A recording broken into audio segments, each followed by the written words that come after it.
you know. I'm Josh with Waupaca Community Media, and today we're joined with Andrew Whitman from the Save Waupaca Parks and Recreation Department. Hello, Andrew. Hello, good morning.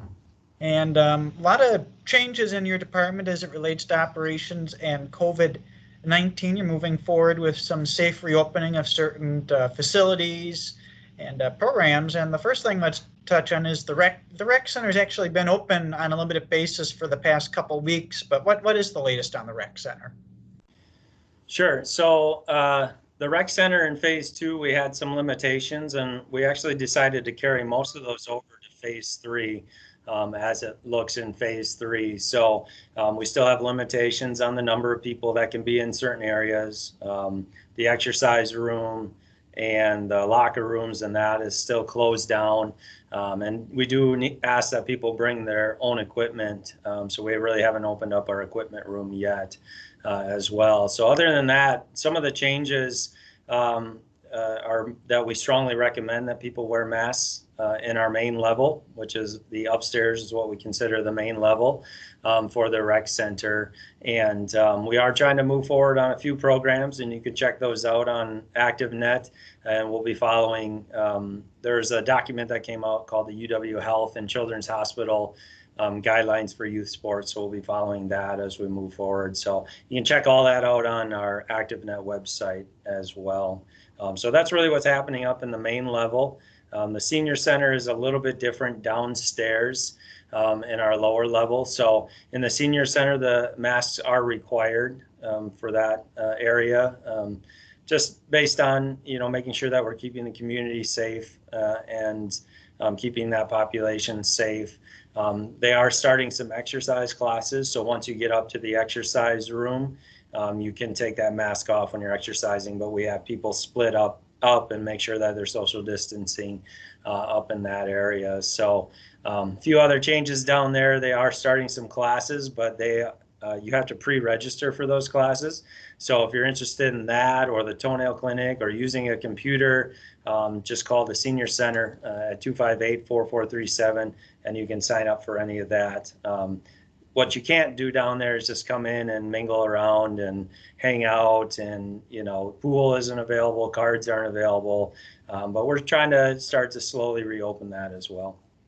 Better safe than sorry with that. It seems like a nice way to phase in with some good physical activity for our senior center members. Yeah, definitely. And I think, you know, people are excited to get back out. We just want to make sure that we, you know, do it in a safe way and give them those opportunities. And, you know, I think we have a real good plan in place with our senior center coordinator, and we'll just see how it works out over the next couple weeks.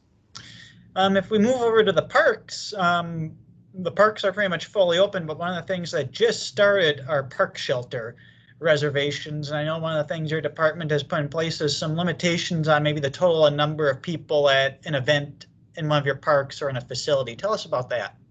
Sure. So you are right. Our park shelter rentals are going strong. If you're interested in renting a park shelter still for the rest of the summer, just give us a call here at the Rec Center, 4435. But we did put in place some guidelines as far as some of our bigger events. So, you know, tournaments and other things at Swan Park. We're going to limit that to 350 people. You know, we do have events that bring in 800,000 people.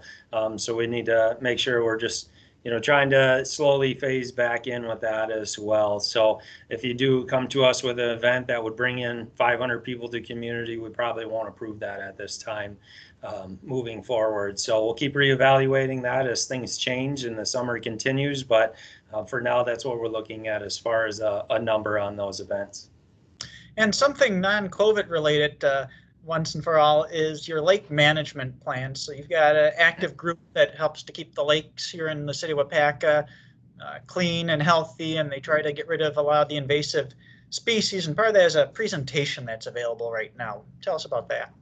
Sure. So there's a video that we have online right now. You can find it on our website, our Park and Rec website.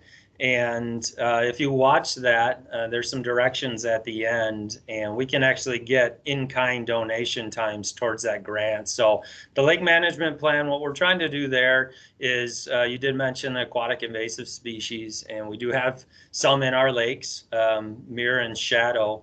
And so we're doing this lake management plan to figure out where we're at with those, and is there an opportunity to go after grants to help manage that aquatic invasive species population. So we're working with a company.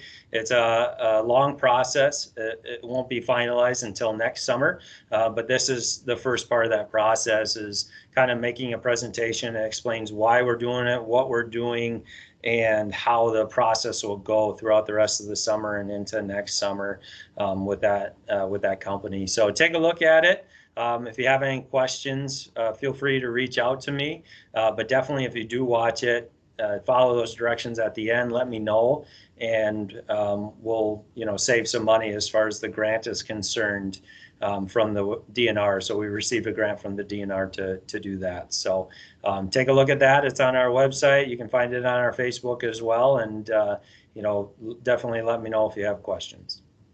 Well, Andrew, thanks for getting us up to date with everything going on in the Park and Rec department. Certainly, we're in a time and place where things change rapidly, and we'll probably talk again in the next few weeks as things evolve some more. Yeah, that sounds great. Thank you. Appreciate it.